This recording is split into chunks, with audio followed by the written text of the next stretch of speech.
Track 61, Student's Book, Unit 5, page 118, Exercise 1. What are human rights? A human is a member of the Homo sapiens species, a man, woman, or child. In other words, a person. Rights are guarantees. So human rights are the rights you have simply because you're human. The idea of human rights is that each one of us, no matter who we are or where we are born, is entitled to the same basic rights and freedoms.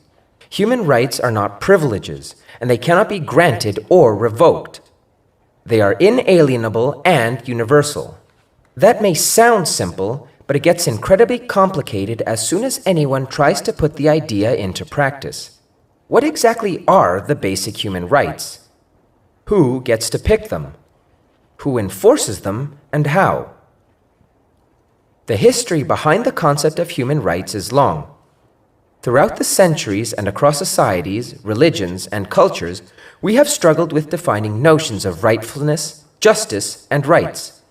But one of the most modern affirmations of universal human rights emerged from the ruins of World War II, with the creation of the United Nations. In 1948, the UN General Assembly adopted the Universal Declaration of Human Rights, which was written by an international committee chaired by Eleanor Roosevelt.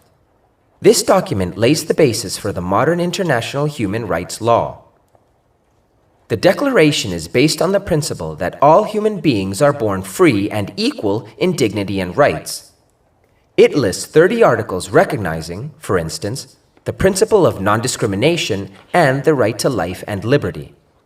It refers to negative freedoms, like the freedom from torture or slavery, as well as positive freedoms, such as the freedom of movement and residence.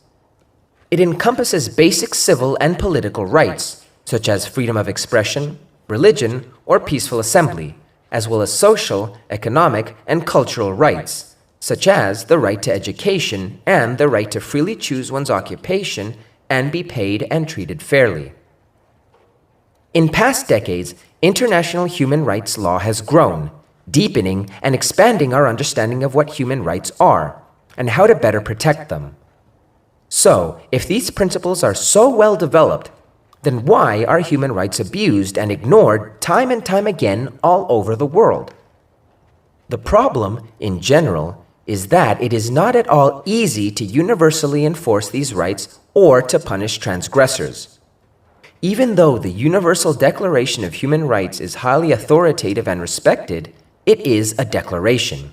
It is not a hard law. Then, when individual countries violate it, the mechanisms to address those violations are weak. So, although the main bodies within the UN in charge of protecting human rights monitor and investigate violations, they cannot force states to change a policy or compensate a victim, for example.